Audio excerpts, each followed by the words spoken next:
Hello and welcome back to my channel. I'm Rayansh, you're watching Reacts, and today we'll be having a spoiler discussion about the Batman. If you haven't watched the movie, then again, spoiler alert. But if you haven't watched it yet, it's kind of a new. It came out like a long while ago. So if you're here just for the spoilers, then fine, stick around. But if you really want to watch the movie, which I recommend you do, I recommend back away from this video. Alright, with that disclaimer, let's just get into it.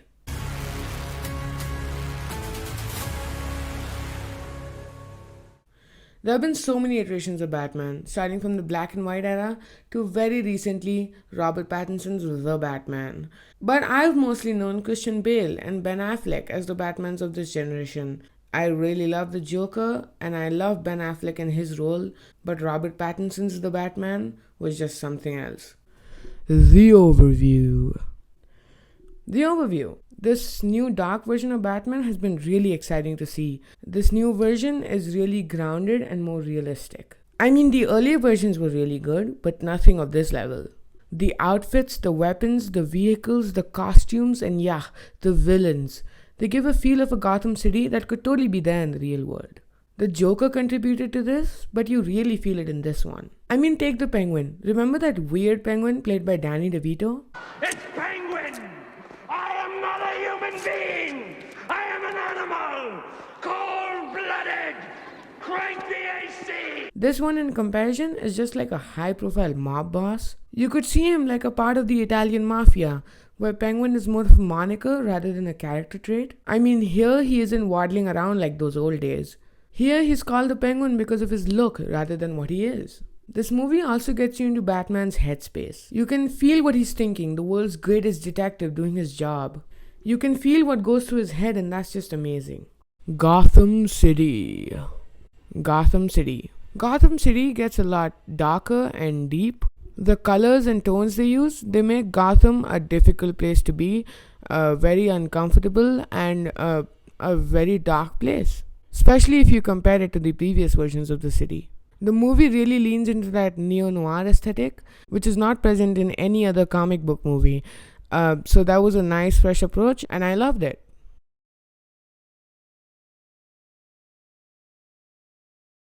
The plot. In this movie, Bruce is a new Batman. It's his second year as Batman, so he's still not that popular. You know, he's just that guy who roams around in a batsuit in the streets, which at the time was, I guess, really common for Gotham. Of course, the police is unhappy with whatever he's doing because it's like extremely illegal. But he's friends with James Gordon, who works in the police.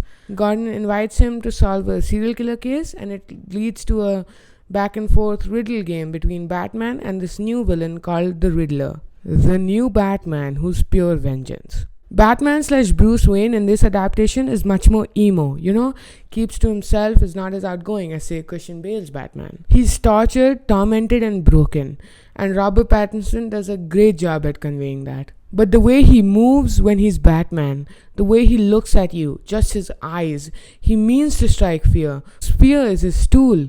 He's the true spirit of vengeance. His demeanor, his attitude, and his courage, they shine through. He's really a kind of observant, voyeuristic outstander that looks at society with a fresh perspective. He's still that young boy whose parents were murdered in an alleyway, and every time he wears the Batman costume, he's in his true form. That young boy who just wants Gotham to be a better city. My message through all of this is that Robert Pattinson's Batman is the best Batman.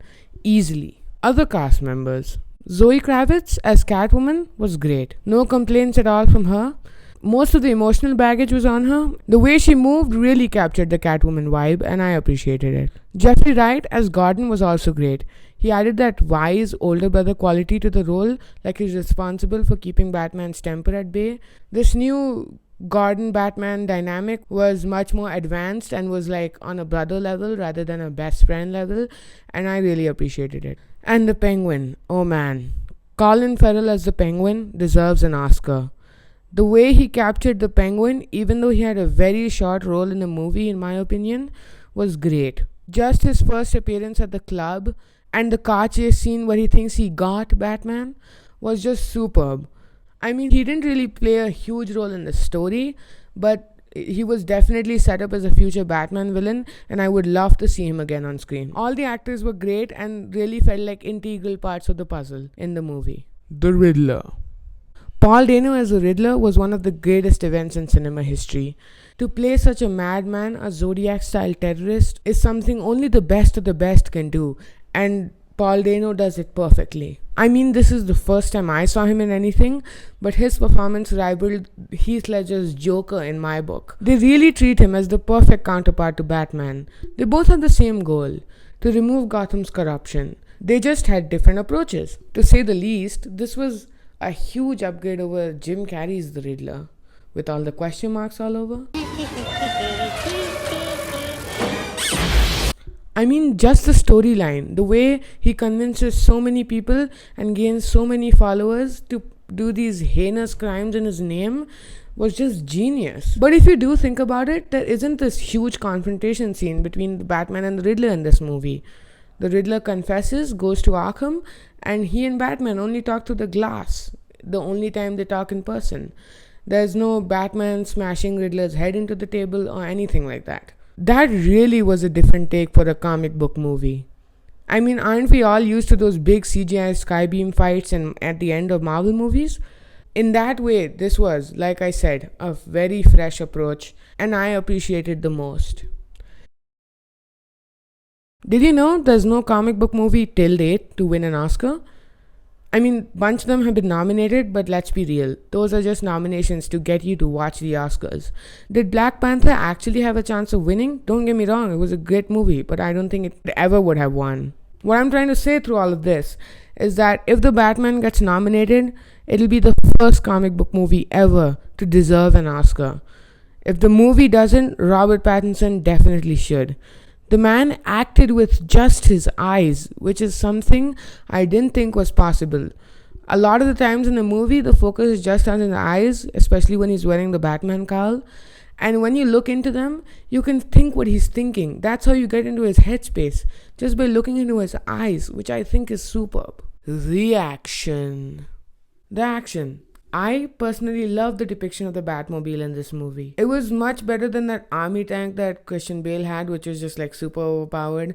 This one is also pretty strong, but it's like a little more car, less tank that's used for war purpose, you know. The first 15 to 20 minutes of this movie are easily the most action-packed and the best 15 to 20 minutes of any Batman movie. And I'm including the opening heist in The Dark Knight with the Joker. But the CGI, I have to admit, was a little weird at times.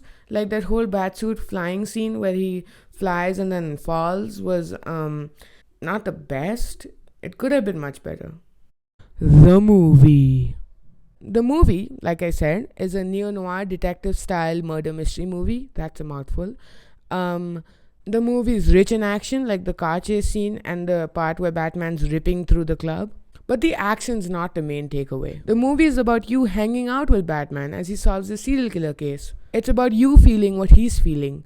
And in that way, it's the most personal Batman movie ever made. It's a movie about a gritty, bleak world where Batman tries to save Gotham and tries his best, not even knowing whether his contributions mean anything. That's just so deep for a Batman movie, or any other comic book movie for that matter. Look, the movie is long, but none of the scenes felt unnecessary.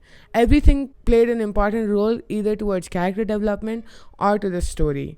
There's nothing I can say where I'm like, oh, that part could have been cut. The runtime favors the style and tone of the movie, which is voyeuristic, with long takes and lighter editing to allow the actors to do their job and for the main focus to be on that.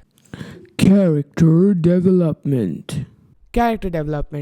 The character development in the movie was also very well done. Batman, by the end, realizes that his ways of vengeance were influencing people in the wrong way and giving them the idea that going completely against the law is okay. By the end, he completely changes his belief system and becomes an icon of hope rather than vengeance. He gives hope to the woman who's being loaded into the helicopter.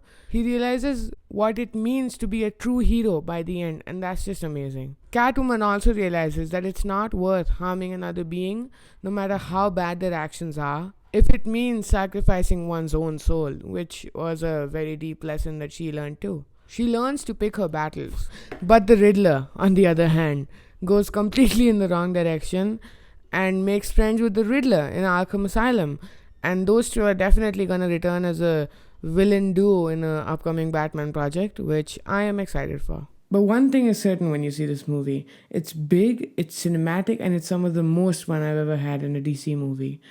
Be on the lookout for Batman related reactions, breakdowns, and thanks for listening to my thoughts on The Batman. Also, like and subscribe to my YouTube channel to let YouTube know that I'm doing a good job and that you like what you're watching. And be sure to stick around for more Batman related content coming really soon.